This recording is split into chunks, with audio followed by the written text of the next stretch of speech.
Good morning to each and everyone. Once again, welcome to my channel. This is Attorney Lay.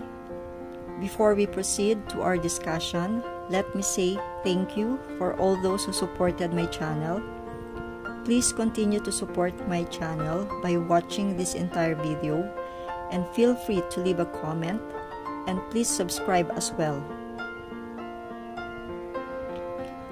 Let me share with you basic steps or procedures and costs in filing of an annulment or declaration of nullity of marriage and legal separation case in court in its most simplest way I can.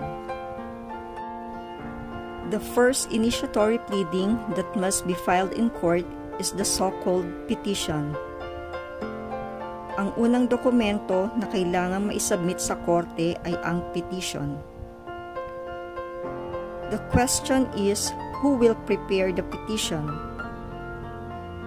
The petition will be prepared by your chosen lawyer. Ang petition ay ginagawa ng abogado.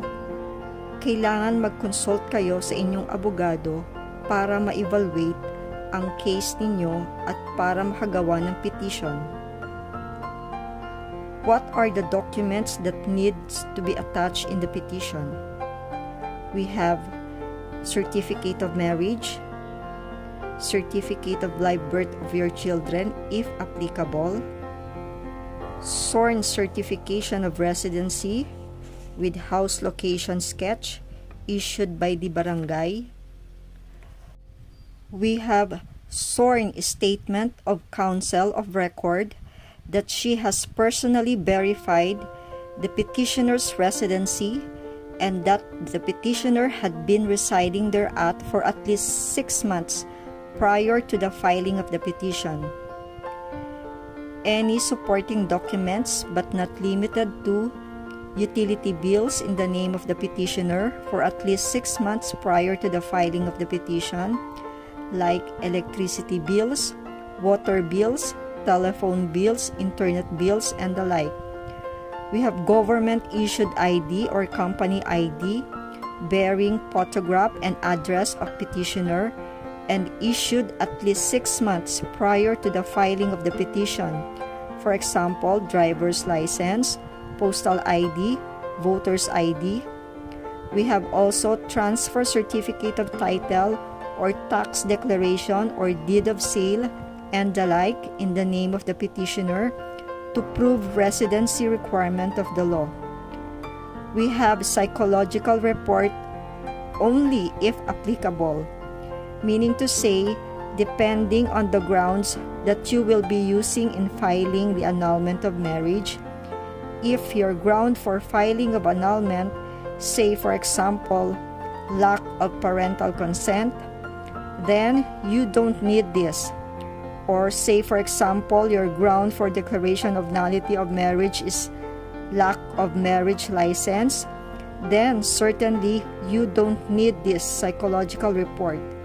On the other hand, if your ground for filing a petition for declaration of nullity of marriage is based in Article 36 of the Family Code or the so-called psychological incapacity to perform essential marital obligation of marriage, although psychological report or evaluation is no longer mandatory, it is better to discuss this matter with your lawyer for purposes of determining whether or not you still need to strengthen and support your petition. Also, we have judicial affidavit of the petitioner and your witnesses. When we say petitioner, you are the one asking for dissolution or termination of your marriage. You are the one who filed petition in court.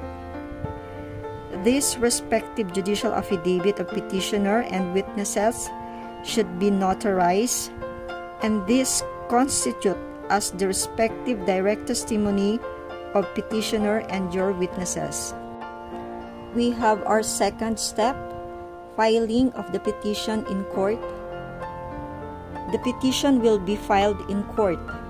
When we say court, it means family court or regional trial court assigned as family court of the province or city where either petitioner or respondent has been residing for at least 6 months prior to the date of filing of the petition, or in case of non-resident respondent, where he may be found in the Philippines at the election of the petitioner.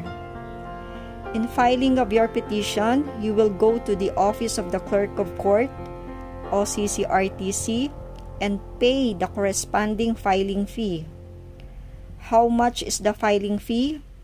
Filing fee range from 5,000 to 10,000, and it could go higher if spouses have properties involved. We have third step, service of copy of petition to the Office of Solicitor General and Office of the City or Provincial Prosecutor. This is very important.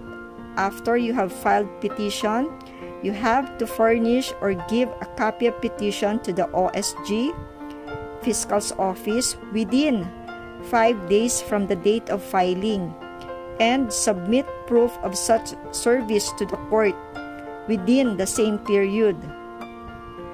And your failure to do so may be a ground for immediate dismissal of your petition. So this is very important. The fourth step is summons. The next step would be issuance of summons and service of summons, wherein the respondent or your husband or your wife will be directed by the court to file and serve his answer to your petition within 30 calendar days from receipt of your petition. Then we have the fifth step, which is the investigation report of public prosecutor, or what we call collusion investigation. In case there is no answer filed by the respondent, or if the answer does not tender an issue, the court shall order the public prosecutor to investigate whether collusion exists between the parties. In this case, public prosecutor or fiscal will send a subpoena or notice to you and to the respondent to attend a hearing for purposes of determining whether collusion exists between the parties, and also for determination of the parties' residency. Our sixth step would be pre-trial brief and pre-trial. Before you proceed to the trial proper, we have pre-trial. Please take note that pre-trial is mandatory. In relation to this pre-trial, your lawyer is required to submit pre-trial brief. During the pre-trial hearing, the court may refer you to mediation. If there are issues as to the custody or support, or with respect to visitation rights. During the pre-trial, there would be stipulation of facts, admission or denials of facts. There will be determination of issues. There would be marking of your documentary exhibits. And you will also state the names of your witnesses and their testimonies. During the pre-trial, the court will also give you dates or schedules of hearings. So you will be aware already of the scheduled hearing ahead of time, because the court will already give you the dates of hearing when you should attend those scheduled hearings. We have the seventh step. We have the trial. The presiding judge shall personally conduct the trial of the case. To support your petition, the petitioner and all your witnesses will testify in court using the respective judicial affidavit. This judicial affidavit, as I said a while ago, constitute as direct testimony of your respective witnesses.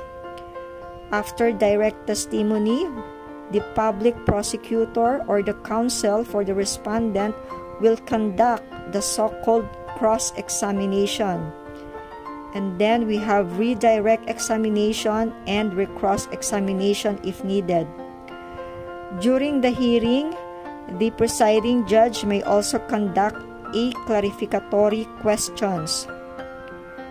After the petitioner completed her presentation of evidence, a formal offer of documentary evidence shall follow. There will also be a hearing scheduled for the presentation of evidence on the part of the respondent. Okay, we have our 8th step would be the rendition of decision. So the most important part of the procedure is the rendition of judgment or decision, wherein the presiding judge will render decision either granting your petition or denying your petition. The decision becomes final upon the expiration of 15 days notice to the parties. We have the 9th step.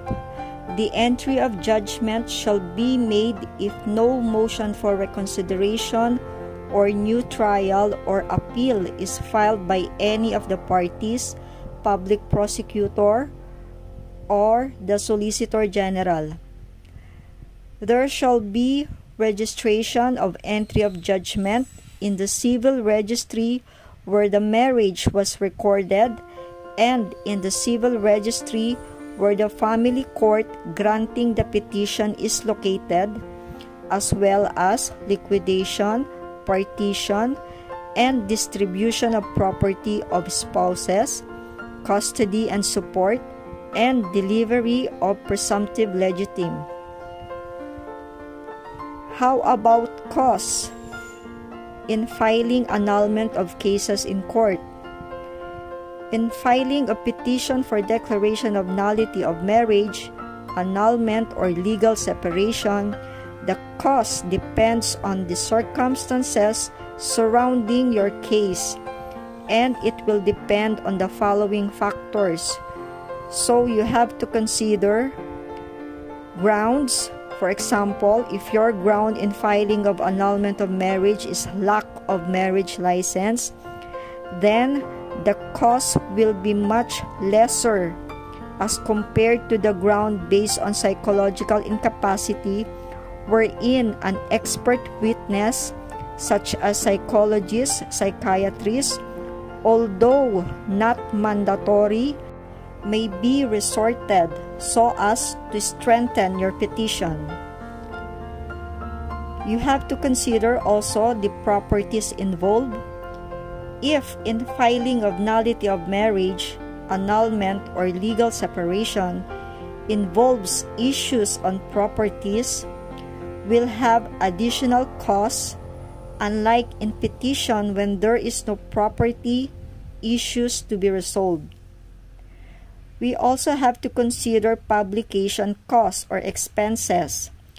You will incur additional costs for publication if in case your husband or wife is out of the country or abroad, or his whereabouts is unknown or cannot be located. Additional costs for publication may be incurred in this situation. Now we have fees for the lawyer. Fees for the lawyer in cases of annulment, nullity of marriage, legal separation varies, and you have to consider different factors such as scope of works to be done, the time and distance between the office of the lawyer and the place where you will file the petition. Say for example, the office of the counsel is in Manila, while the petition will be filed in Pangasinan. The cost will be minimized if you will hire a lawyer whose office is based in Pangasinan. Another thing to consider is some lawyers may accept your case on a package basis or on installment staggered basis, which you have to discuss with your chosen lawyer. This ends my video. I hope you learned something. Please continue to support my channel by subscribing to my channel, and please join me in my next video. The topic would be about marriage license. Thank you once again. Bye.